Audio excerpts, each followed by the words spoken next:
অপ্রিয় হলে সত্য আমাদের ভাগ্যটা অনেক খারাপ।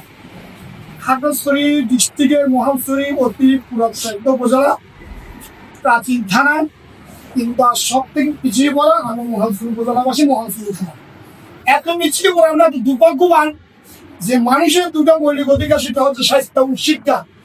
আপনি স্যার শিক্ষার দিকে দেখেন মহালছড়ি স্কুলের রেজাল্টে কি অবস্থা, স্বাস্থ্যের দিকে দেখেন মহালছড়ি হাসপাতালের কি অবস্থা।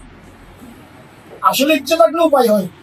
অনেকদিন যাবৎ স্বাস্থ্য অধিকার ফোরামের সাথে যুক্ত আছি এবং সহসভাপতির দায়িত্বে আছি।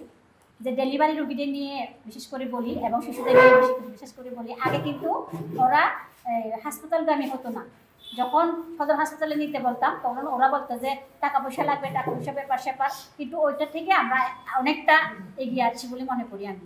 কারণ দেখা যায় যে যখন রুগী নিয়ে যায় ওরাও আন্তরিকতার সহিত আমাদের রুগীদেরকে ডেলিভারি করায়। এখন আমাদের গাইনি ম্যাডাম নাই অথবা গাইনি ডাক্তার নাই বিধায় আমাদের অনেক স্বাস্থ্য থেকে আমরা কিন্তু পিছিয়ে আছি।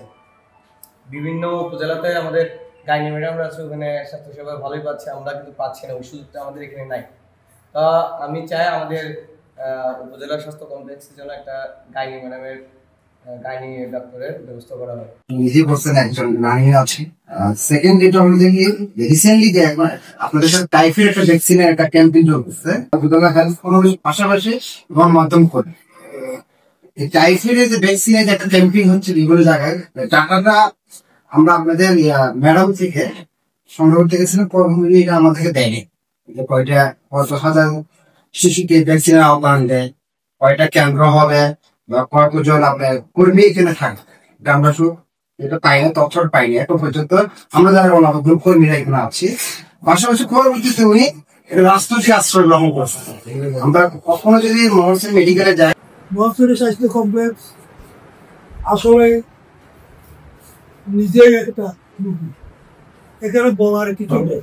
আপনি কোন দিকে যান সব সমস্যার সমস্যা, ডাক্তার বলেন, নার্স বলেন, স্টাফ বলেন, জার্জন বলেন, বিল্ডিং বলেন, ঘর বলেন, রাস্তাঘাট বলেন, যোগদার বলেন। আমরা অত্যন্ত গর্বিত যে 8টি বিভাগের মধ্যে প্রতিটি বিভাগে একটা জেলা সিলেক্ট করা হয়েছে। তার মধ্যে বাংলাদেশে যে চট্টগ্রামের মধ্যে চট্টগ্রাম বিভাগে খাগড়াছড়িকে সিলেক্ট করা হয়েছে। এটা আমাদের জন্য গর্বের বিষয়। এখন আমাদের হচ্ছে এই কাজটাকে আমরা যদি সঠিকভাবে বাস্তবায়ন করতে পারি সবাই মিলে, তাহলে দেখা যাবে যে এটা অন্যান্য জেলার জন্য একটা উদাহরণ হতে পারে। টানা তৃতীয়বার অর্জন করেছে দেশের সেরা সুপার ব্র্যান্ড স্বীকৃতি বসুন্ধরা টিস্যু।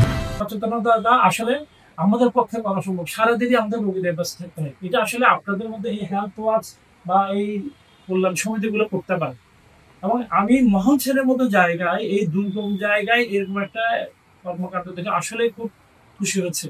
ক্লিনিকের যে ব্যবস্থাপনা কমিটি আছে তাদের সাথে নিয়মিত একটা মিটিং করা, তারপরে নিরাপদ মাতৃত্ব দিবস, বিশ্ব স্বাস্থ্য দিবস, এই দিবসগুলোতে কিছু মানুষ জড়ো করা হয় এবং এখানে দিবসের তাৎপর্য বা কমিউনিটি ক্লিনিকের ব্যবস্থাপনা কারা করবে, কমিটির দায়িত্ব কর্তব্যগুলো কি, এগুলো করা হয়।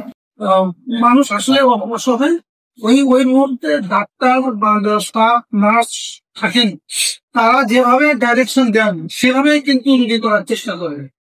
যদি বলেন যে আপনার এই টেস্ট করা লাগছে, দ্বিতীয়বার কিন্তু জিজ্ঞেস করা এই থাকে, সেটার জন্য সর্বোত্তম ব্যবহারটা করা হবে।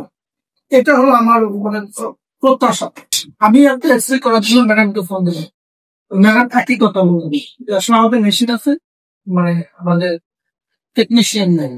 সরকার একটা মেশিন খরচ করে একটা মেশিন দিচ্ছে, জাস্ট এখন অপারেটরকে আমরা হয়তো ট্রেন আপ করতে পারি না বা নিয়োগ দিতে না পারার কারণে আমরা এই একটা স্বাস্থ্য সেবা কিন্তু বলছি। আমার উপজেলার পক্ষ থেকে যদি কোনো সহযোগিতার বিষয় থাকে, সেটা আমার দিক থেকে আমি চেষ্টা করি।